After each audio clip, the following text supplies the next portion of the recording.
Tezkor xabar. Falastinda urush nihoyasiga yetdi. Dunyo tarixidagi eng qonli mojarolardan biri G'azza urushi nihoyat yakunlandi. 2025-yil 12-oktyabr kuni AQSh prezidenti Donald Tramp G'azza urushi tugadi deb rasman e'lon qildi. Isroil va Hamas o'rtasida sulh kelishuvi imzolandi. Unga ko'ra qurolli harakatlar to'liq to'xtatiladi. Isroil qo'shinlari G'azzaning ayrim hududlaridan chiqib ketadi va asirga olingan tinch aholi hamda harbiylar ozod qilinadi. Tramp bu voqeani Yaqin Sharqdagi tarixiy burilish nuqtasi deb atadi. Isroil parlamenti kelishuvining birinchi bosqichini ratifikatsiya qildi.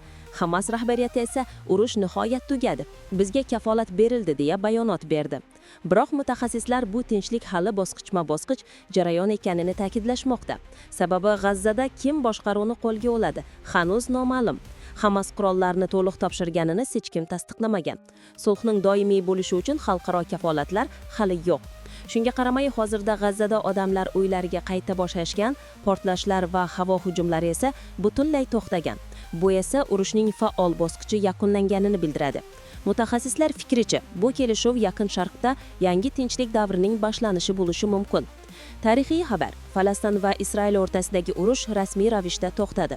Endi butun dunyo bir savolni kutmoqda. Bu tinchlik qancha davom etadi? Videoga like bosing. Fikringizni izohda qoldiring. Eng so'nggi yangiliklardan xabardor bo'lish uchun kanalimizga obuna bo'ling. Atlas TV dunyo yangiliklarini birinchi bo'lib sizga yetkazadi.